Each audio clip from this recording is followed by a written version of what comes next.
পূর্ব মেদিনীপুরের তমলুক, প্রাচীনকালে যার নাম ছিল তাম্রলিপ্ত। সেখানে দাঁড়িয়ে আছে 1150 বছরের পুরনো বর্গভীমা মন্দির, যাকে 51 সতীপীঠের বিভাষা পীঠ বলা হয়। প্রথা অনুযায়ী এখানে সতীর বাঁ পায়ের গোড়ালি বা গুল্ফ খসে পড়েছিল। মন্দিরটির গঠন উড়িষ্যার কলিঙ্গ স্থাপত্য রথশৈলী এবং বাংলার আটচালার এক অদ্ভুত সংমিশ্রণ। কিন্তু এর অলৌকিক ইতিহাসের মূল আকর্ষণ লুকিয়ে আছে এর অভেদ্য অভিশাপের পিছনে। 18 শতকে যখন ভাস্কর পণ্ডিতের নেতৃত্বে মারহাট্টা বা বর্গী দল সমগ্র বাংলায় লুটপাট চালাচ্ছিল, তখন তারা তমলুকের এই সমৃদ্ধ মন্দিরেও হানা দেয়। বর্গী সর্দার যখন মন্দিরের গর্ভগৃহে প্রবেশ করে দেবীর বিগ্রহ স্পর্শ করতে যায়, তখন নাকি অলৌকিকভাবে চারপাশ অন্ধকার হয়ে আসে এবং আক্রমণকারীদের মুখ থেকে রক্তবমি শুরু হয়ে যায়।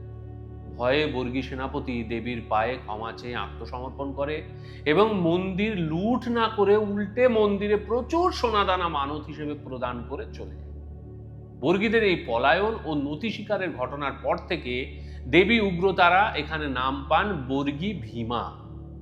প্রত্নতত্ত্ববিদরা মানেন তাম্রলিপ্তের ধ্বংসাবশেষ মাটির নিচে বিলীন হলেও বর্গভীমা মন্দির কিভাবে শতাব্দীর পর শতাব্দী ধরে অক্ষত রয়ে গেল তা আজও এক বিশাল ঐতিহাসিক বিস্ময়। জনশ্রুতি অনুযায়ী ময়ূর বংশের রাজা তাম্রধ্বজের রাজত্বকালে এক অভাবনীয় ঘটনা ঘটে।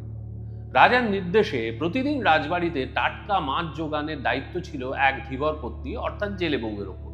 কিন্তু তীব্র গরমে অনেক দূর পেরিয়ে রাজপ্রাসাদ পৌঁছানোর আগেই তার মাছগুলো সব মরে পচে যেত। উপায় না দেখে একদিন সেই ধীবর পত্নী জঙ্গল ঢাকা এক কূপের পাশে বিশ্রাম নিতে বসে। কৌতূহল বশত সেই অলৌকিক কূপের জল সে এই মরা মাছগুলোর গায়ে ছিটিয়ে দিতেই এক পরম অলৌকিক ঘটনা ঘটে। পচা মরা মাছগুলো নাকি জ্যান্ত হয়ে ঝুড়ির জলে সাঁতার কাটতে শুরু করে। প্রতিদিনই পথ চলতি জেলে বউ এইভাবে জ্যান্ত মাছ নিয়ে রাজবাড়িতে যেতেই রাজার মনে সন্দেহের উদ্রেক হয়। রাজার কড়া প্রশ্নের মুখে সত্য প্রকাশ করতে বাধ্য হন সেই নারী। রাজা নিজে গিয়ে জঙ্গলে সেই গোপন স্থানটি পরিদর্শন করেন। ঝোপঝাড় জঙ্গলের আড়ালে মা বর্গভীমা শিলাবিগ্রহ ও এই অলৌকিক কূপটির সন্ধান পান। দেবীর মহিমা অনুধাবন করে রাজা তাম্রধ্বজ জঙ্গল পরিষ্কার করিয়ে সেখানে প্রতিষ্ঠা করেন মা বর্গভীমার এই সুবিশাল মন্দির।